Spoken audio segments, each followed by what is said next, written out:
Thank you for taking the time to watch this episode of Life Support.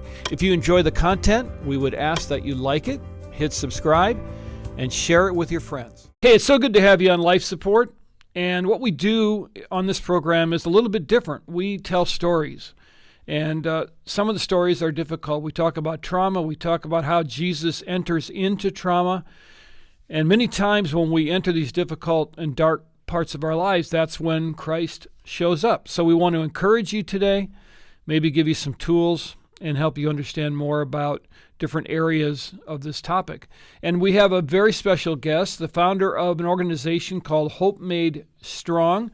Laura Howe is with us. Laura, thanks for joining us. My pleasure. So glad to be here. It is great to have you, and you're coming to us from lovely Toronto area, not in Toronto, but that lovely part of the province of Ontario. And yes, farmland. I live in farmland, so outside of Toronto, but nobody knows where I live. It's a small town called Woodstock, but I just tell people Toronto because it's more fun. A lot of people just perked up when they heard Woodstock. So, but that would be some of our, yes, a different one, and probably our older listeners. The younger ones right now are saying, who are these people and what are they talking about?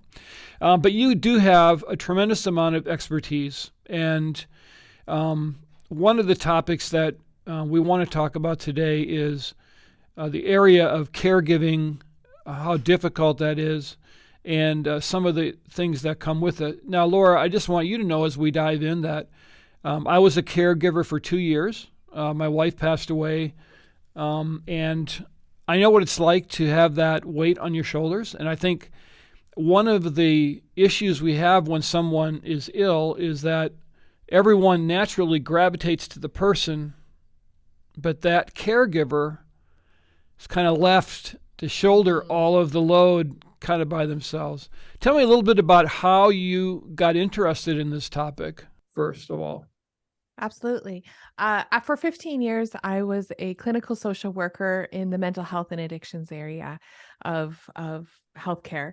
And I was trucking along in my career doing really, really well. And then about 10 years into it, the weight of hearing sadness and suffering and stories every day, all day, became really heavy.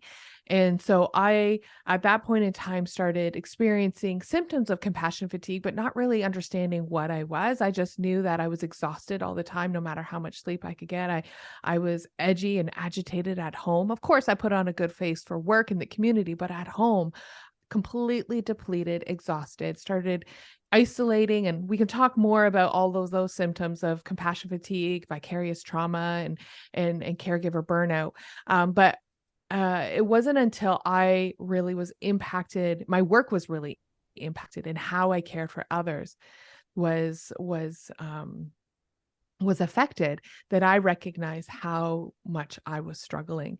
And so I took some time off, became educated, got my caregiver compassion fatigue educator certificate, did more research, did more training.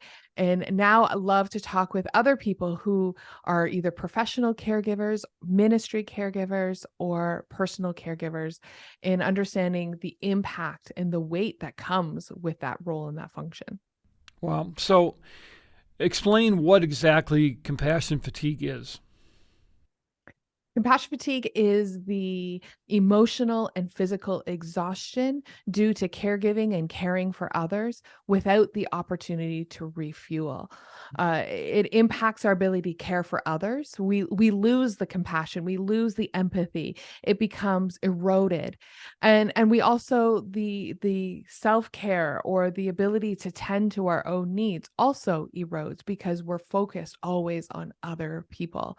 And so it's these impacts of caregiving that is related to the term compassion fatigue. As Christians, we're taught to always be serving others and to deny self and to die to self. All very good biblical principles. Absolutely. But we're also to take care of ourselves, right? Where do you find that balance, and how do you counsel people to try to step in that direction? Yeah. when we talk about, we often take the great commandment as superseding or trumping or overcoming the great commission, overwhelming the great commandment.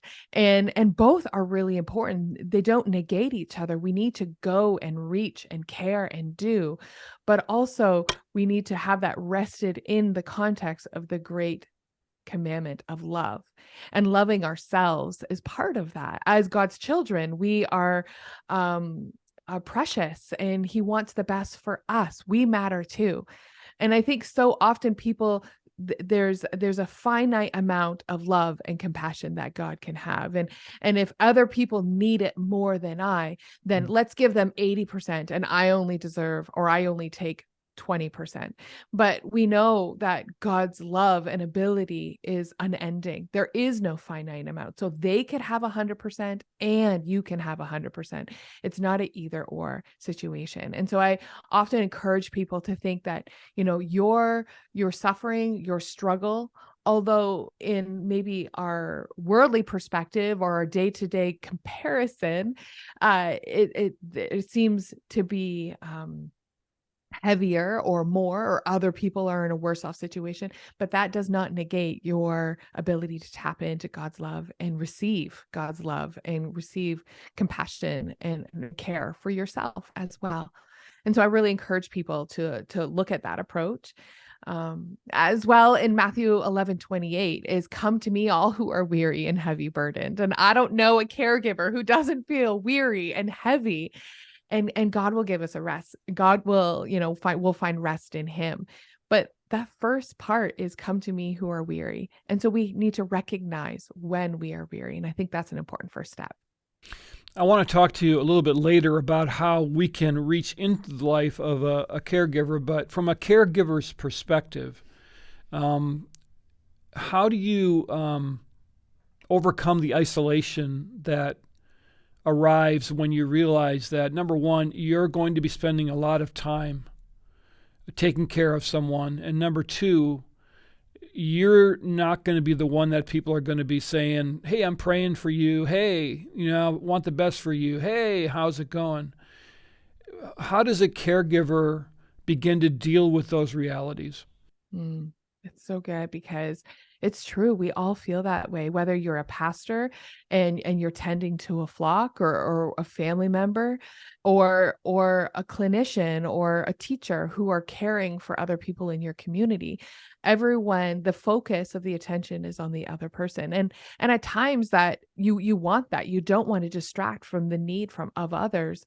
But in your heart, you can become a little bit, resentful of that. And it's hard to admit that. It's hard to see that. It's hard to recognize that our short-tempered or exhaustion might be related to that.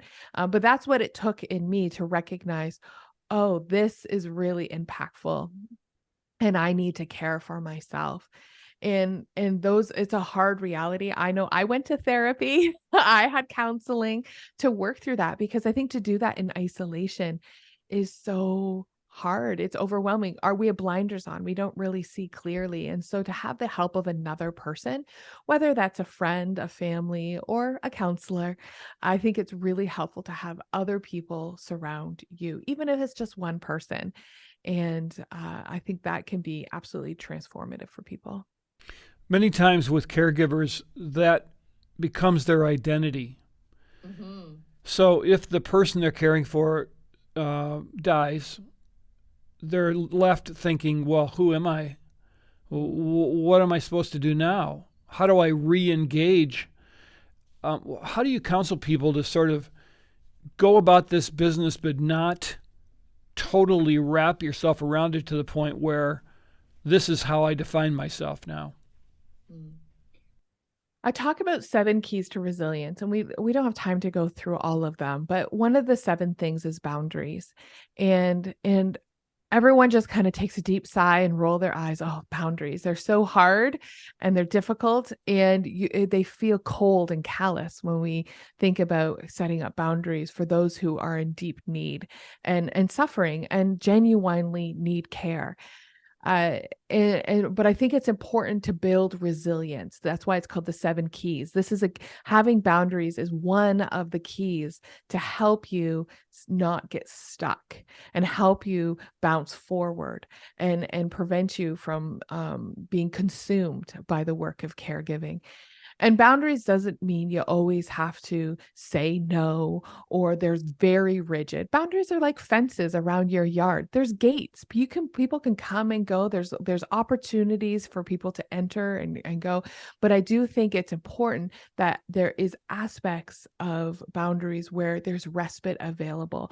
So if you're a pastor and you're caring for others, do you have an opportunity for sabbatical? Do you have a date night with your spouse? Do you have people to engage with so that your identity doesn't become wrapped up in it? If you're a family member looking for those respite opportunities, and it's okay to ask for help and it's okay to accept help, and being engaged in some way where your identity doesn't become consumed. And these are all preventative things, and it's way easier said than done. I'm saying this very quickly and not meant to say it flippantly, but for those who are in the throes of this, it might sound like that.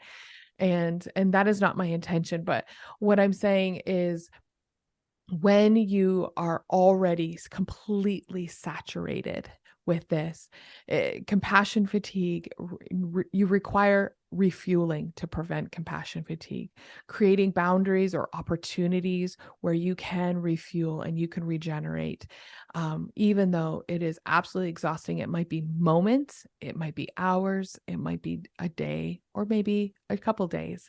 I don't know what it is, but having those opportunities to refuel and regenerate really is a preventative strategy. And then if you are already in the throes of it, then I encourage people to seek those additional supports, external supports, whether it's a friend or a clinician, maybe it's a book or an online course. We can talk about resources later, but definitely seeking outside support. That's good. Laura Howe is my guest from Hope Made Strong.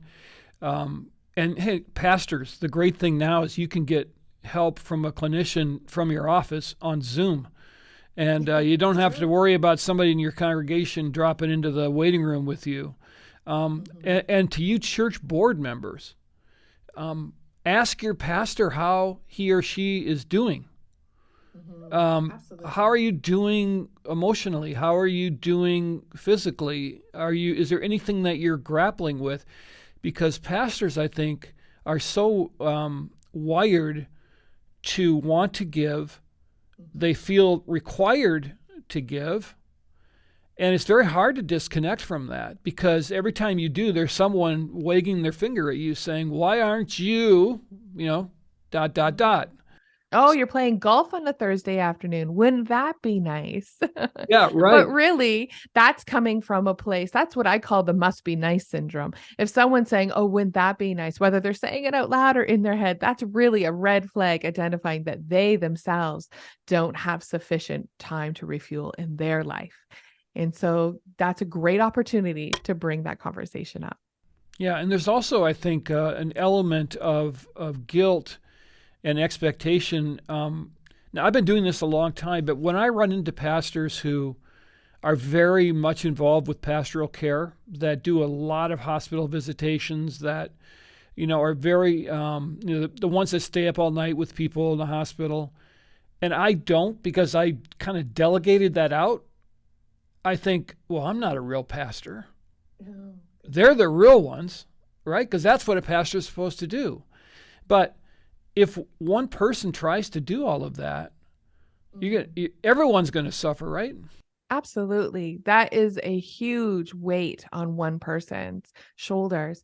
And for those who are listening who are a one staff church, or don't have the opportunity to delegate, then definitely having those opportunities to debrief with someone. So even though you're doing the function maybe alone, you're not holding the weight alone. And I think that is really important. That I love that you have a team or a group of people who are able to do that, and then able to create opportunities for debriefing, so they can it's almost like you're carrying around a backpack full of the cares and the suffering of others.